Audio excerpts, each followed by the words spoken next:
From here is where I began mixing in my review of Pinko customer service.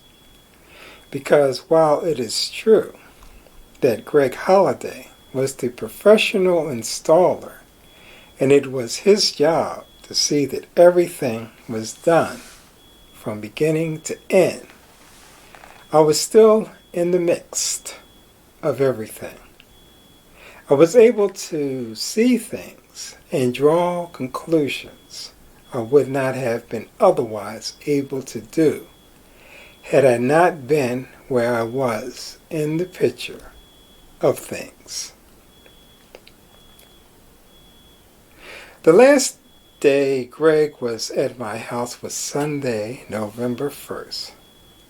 By Monday, November 2nd, I had initiated contact with Pennco by email, which was when they told me about their technical support availability to the installer by phone, and that I could listen in on the discussion between their technical support if I wanted to.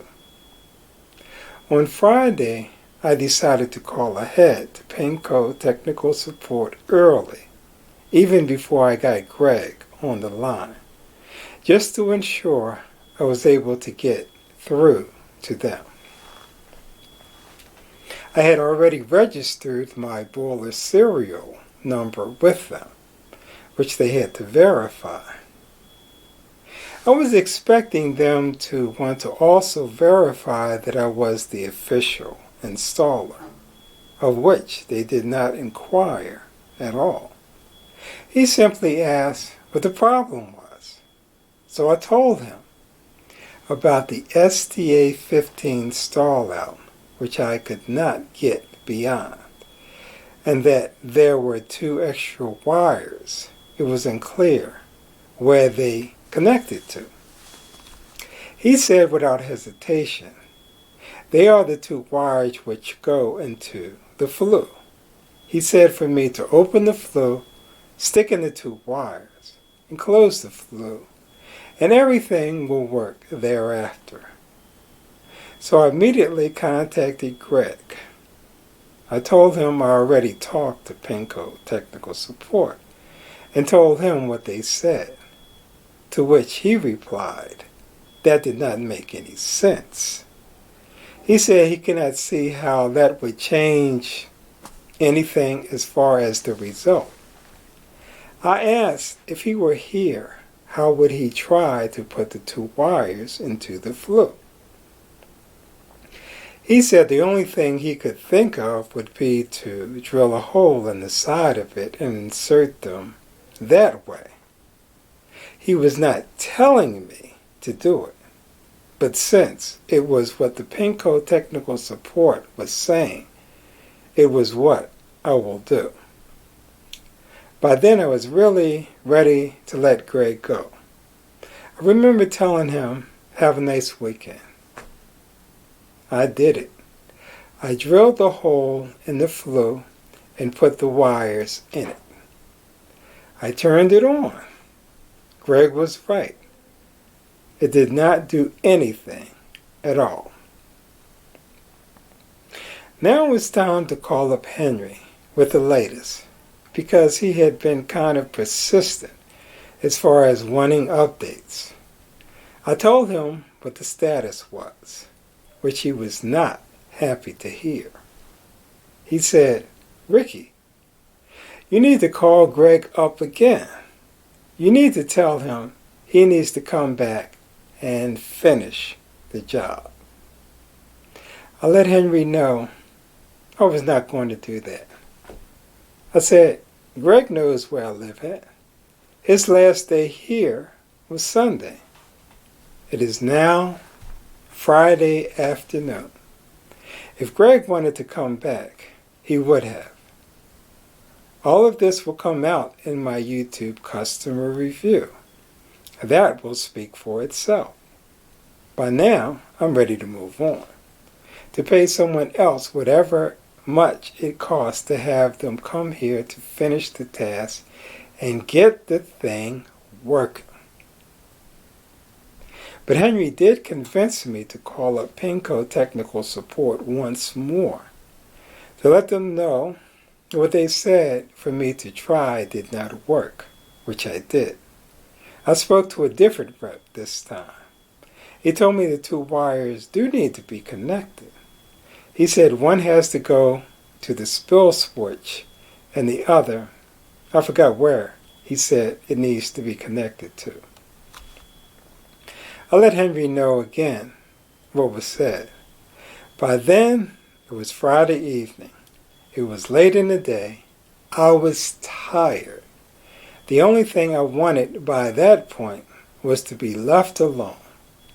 There was always tomorrow or the next day to try and figure it out. But Henry, it was like he wasn't hearing it. Before I could even take a break from my last conversation with him, he was calling me again, saying stuff like, "Ricky, you need to take a look at this YouTube video. It's not directly related to the issue you are having with your boiler, but you might get something out of it." I'm like, I can't believe this guy. Now go back to the 2-minute mark and play it again, and again, and again. By the time that last conversation ended with him, an interesting thing occurred. As tired as I was, I actually opened up the installation manual and read it again for what seemed like the 100th time. What was more amazing, it seemed like I found out about the two wires. The mystery wires which no one could figure out where they went to. Something told me this could end up as a YouTube moment. So I got out my camera to record what happened next. Before I get to the actual real-time occurrence, here is a brief reenactment.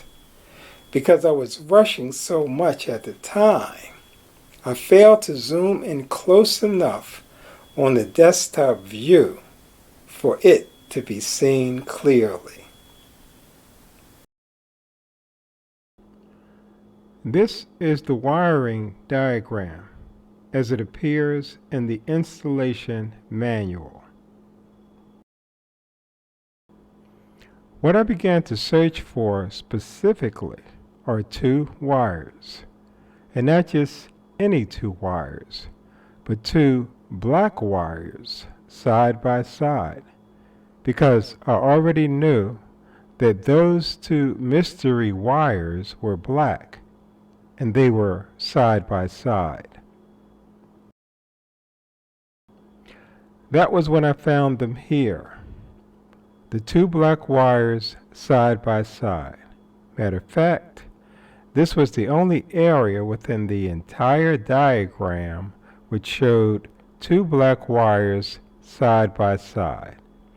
And if this was in fact the correct area I was looking at, then that told me it had something to do with the blocked vent switch. I did an internal search within the document to find out where else besides the wiring diagram mentioned this blocked vent switch thing. I found it in section 7.4, where it says, connect two safety circuit wires attached to vent damper harness to blocked vent switch. And then it says to see figure 13-1. So I go to figure 13-1. I see the circle around what is called the blocked vent safety switch. It is shown clearly in the picture, but yet I don't read the picture correctly at first, because I'm thinking it is telling me that the safety switch is on the side of the flue cover.